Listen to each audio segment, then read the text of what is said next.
और एक विलक्षणता श्री सूरदास जी की वाणी की कि जब वो विनय करते हैं प्रभु से तो मानो करुण रस मूर्तिमान हो जाता है। जब वो विनती करते हैं ना तो उसमें इतनी करुणा है, उसमें इतनी आरती है कि वो करुणा निधान का हृदय विगलित कर देती है। डोल जाता है प्रभु का सिंहासन सूरदास जी की करुण पुकार सुन के। और जब वो अपने मन को फटकारते हैं तो ऐसा लगता है कि उनके जैसा वेदज्ञ, उनके जैसा पुराण वेदता और कोई दूसरा नहीं होगा। और जब वो भगवान की माया की बात करते हैं तो ऐसा लगता है कि वो वस्तुतः तत्वज्ञ महापुरुष हैं। पर जब वो बाल कृष्ण की लीला गाते हैं तो मानो यशोदा मैया का हृदय प्रकट हो जाता है। अरे गारी मत दीजो मोगरी गुनी को जायो, कान जैसो पूत बड़े, कान जैसो पूत बड़े, भागन सो पायो है, गारी मत दीजो मोगरी गुनी को जायो। पर लेकिन सूरदास जी की समग्र वाणी का अगर हम दर्शन करें तो सूरदास जी को सर्वाधिक सुख मिलता प्रतीत होता है कहां? जब सूरदास जी का हृदय उस गोपी भाव में रच कर बस कर और प्यारे श्याम सुंदर की मुख माधुरी निहारता है।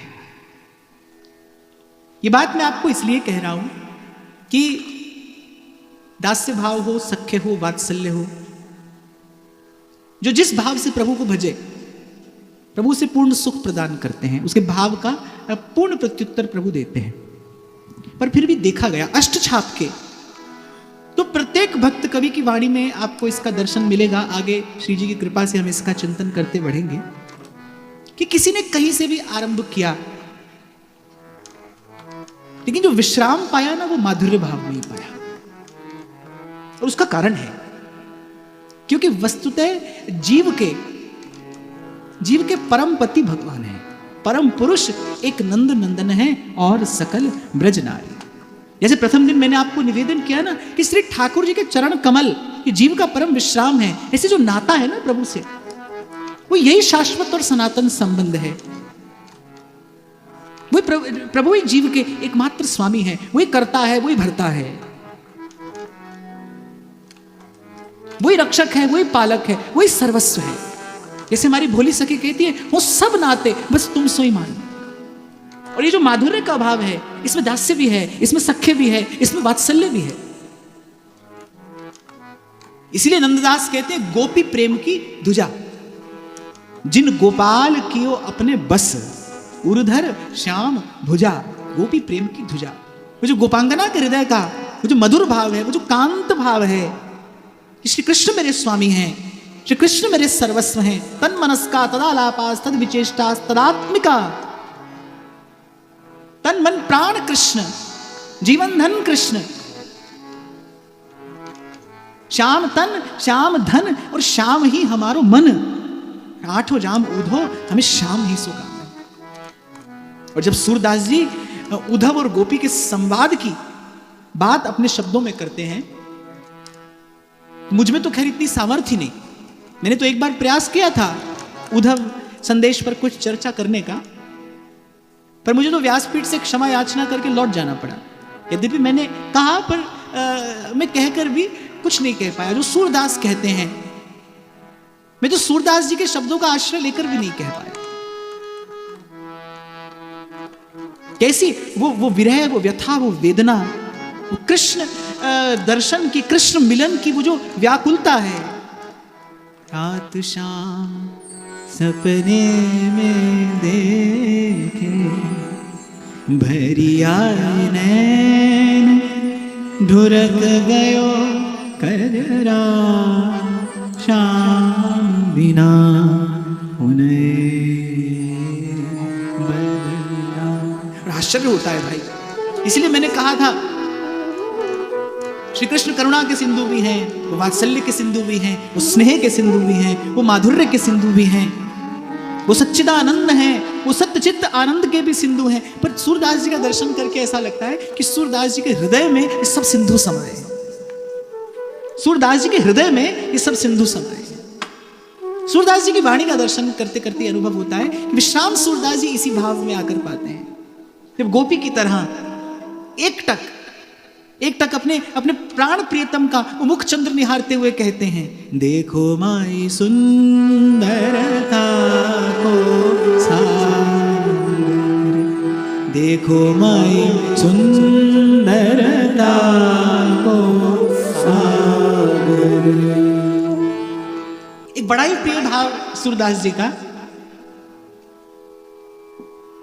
गोपी अपने घर में, अपने गृह में गुरुजनों के संग बैठी है। घर के कुछ वृद्ध लोग बैठे हैं, गुरुजन हैं, और शाम अचानक आए गए री, शाम अचानक आए गए री, शाम अचानक आए गए, शाम अचानक आए गए। अच्छा, इन संतों के पास बैठने से ये भी खबर पड़ती है कि अचानक ही आते हैं ब्रह्म। तो गोपी कहती है कि वृद्ध जन गुरुजन बैठे। कहने का एक तात्पर्य ये है कि मन संसार के व्यवहार में है, मेरा मन संसार के किसी व्यवहार में लगा है, और शाम अचानक आए गए री, शाम अचानक आए गए। अच्छा, वैसे भी सूचना देकर तो कोई अतिथि आता है, सूचना देकर आता है ना अतिथि, और सूचना देकर ही जाना चाहिए अगर आप अतिथि बनकर जा रहे हैं किसी के यहाँ। पर अतिथि के साथ तो एक औपचारिक संबंध होता है ना, ये तो जीव के जन्म जन्म के अपने हैं। इसी प्रकार अचानक मैं आपसे निवेदन कर रहा था ना, ऐसा जीवन में कई बार अनुभव हुआ। कोई दिन ऐसा होता है कि मन कुछ और सा होता है, बिल्कुल निकट भी नहीं है भजन भाव के, और उस दिन कोई विशेष अनुभूति हो जाती है, श्री ठाकुर जी की कोई विशिष्ट कृपा हो जाती है। मैं बैठी गुरुजन विच सजनी, देखत ही मेरे नैन नैरी, मैं बैठी गुरुजन विच सजनी, देखत ही मेरे नैन नैरी। इस एक पद में, इस एक भाव में सूरदास जी ने सृष्टि के समस्त भावों का सौंदर्य उड़ेल दिया है। ऐसा सुंदर ये भाव है कि श्याम सुंदर अचानक आ गए, और मैं बैठी गुरुजन बिच सजनी, देखत ही मेरे नैन नए अर्थात झुक गए। मैं गुरुजनों के बीच में बैठी, ठीक से श्याम सुंदर का दर्शन भी नहीं कर पा रही, लाज का पहरा लगाए गुरुजनों के बीच में बैठी हूँ, वृद्ध जन बैठे हैं, कैसे प्रभु की ओर, प्रभु के मुख चंद्र की ओर निहारूं। और अभी ये प्रथम प्रेम है, देखत ही मेरे नयन नयरी, मैंने अपने नेत्र झुका लिए। तब एक बुद्धि करी मैं ऐसी, तब एक बुद्धि करी मैं ऐसी, बेंदी सो कर परस की ओरी। तब एक बुद्धि करी मैं ऐसी, बेंदी सो कर परस की ओरी। कुछ समझे? बेंदी सो कर परस की ओरी अर्थात मैंने अपनी बिंदी ठीक करने के ब्याज से प्रभु को प्रणाम निवेदन कर दिया।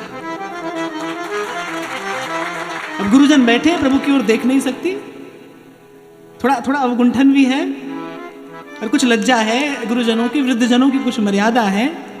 तब एक बुद्धि करी मैं ऐसी बेनी सो कर परस कियो।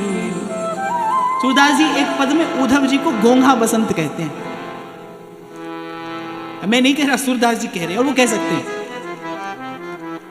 गोपी उद्धव से कहती है, अरे तुम घोंघा बसंत हो, प्रेम की बात है उद्धव, ये सब तेरे वश की बात नहीं है।